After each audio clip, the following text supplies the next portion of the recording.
পুলিশের সাথে এই বাকবিতণ্ডা কোনো অপরাধ নিয়ে নয়। মধ্যরাতে জ্বালানি তেলের পাম্পে দীর্ঘ লাইন তৈরি করেছে যানজট। বাধ্য হয়েই পুলিশের চেষ্টা রাস্তায় শৃঙ্খলা ফেরানোর। এখানে রাতে ট্রাফিক না থাকাতে রোড ব্লক হয়ে যাচ্ছে, যার কারণে আমরা সহায়তা করতেছি যাতে রোডটা ক্লিয়ার থাকে, যে স্বাভাবিকভাবে যাতে তেল নিতে পারে এবং রোডটা যাতে ক্লিয়ার থাকে। মূলত হলো মেইন রোড হলো ক্লিয়ার করা। এরা আইসা বেলাইনে এটা সহ দাঁড়াইলে রোড ব্লক হয়ে যাচ্ছে। এদের বলতেছে এরা কথা শুনতে চাইতেছে না, একজন আরেকজনের দোষ দিচ্ছে। শুক্রবার মধ্যরাতে হঠাৎ করেই জ্বালানি তেলের সংকটের গুজব ওঠে মানুষের মাঝে, আর তাতেই রাজধানীর পেট্রোল পাম্পগুলোতে মোটরবাইক ও প্রাইভেট কারের দীর্ঘ লাইন।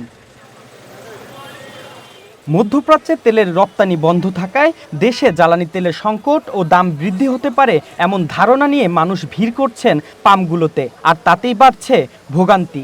আমার আপু ফোন দিয়ে বলছে যে তা কালকে মনে হয় যে সম্ভবত তেল পাওয়া যাইব না, হয়তো বা এখন নিয়ে আসো তেল আর কি। 2 থেকে আড়াই ঘন্টা ধরে দাঁড়িয়ে আছি, কিন্তু আর আমরা দাঁড়াতে অনেক গাড়ি মানে যাইতে পারতেছে না, পিছের গাড়িগুলা সব আটকা।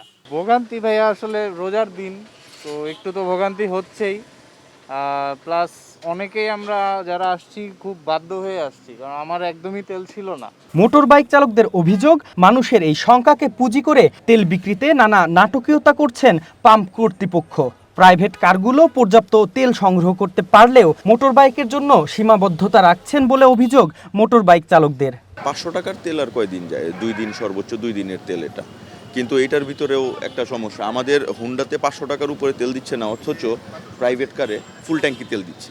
আমাদের বাইক এমনি মনে করেন এটা লিটারে যায় 20-22, তারপরে কী হবে 500 টাকার তেল দিয়ে কত রূপ যাবো? আমরা সে পুরান ঢাকার থেকে এখানে আসছি। ফুল ট্যাঙ্কি নিতেছি, এখন ফুল ট্যাঙ্কি করতেছি, দেখি যদি ফুল ট্যাঙ্কি করতে পারি তো তাহলে লাখ কপাল ভালো। এদিকে ভিন্ন মত পাম্প কর্তৃপক্ষের। অতিরিক্ত তেলের মজুত রোধ করতেই এমন পদক্ষেপ বলে মত তাদের। তেলের দাম এখনো স্বাভাবিক এবং পর্যাপ্ত মজুত রয়েছে বলেও জানান তারা।